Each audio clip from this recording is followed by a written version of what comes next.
بص يا ريس، من غير سلام ومن غير كلام، اقسم لك بالله، اقسم لك بالله، وخدها من العبد الغلبان الفقير. الناس جابت جاز، الناس جابت جاز ومش عارفه تلاقيها منين ولا منين.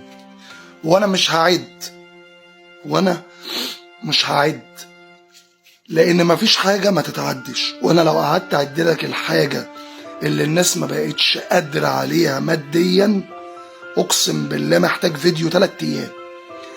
لان وصلنا لان رجول الفراخ، رجل الفرخه بقت بفلوس. هل انت مستوعب؟ هل انت معانا؟ انت عايش؟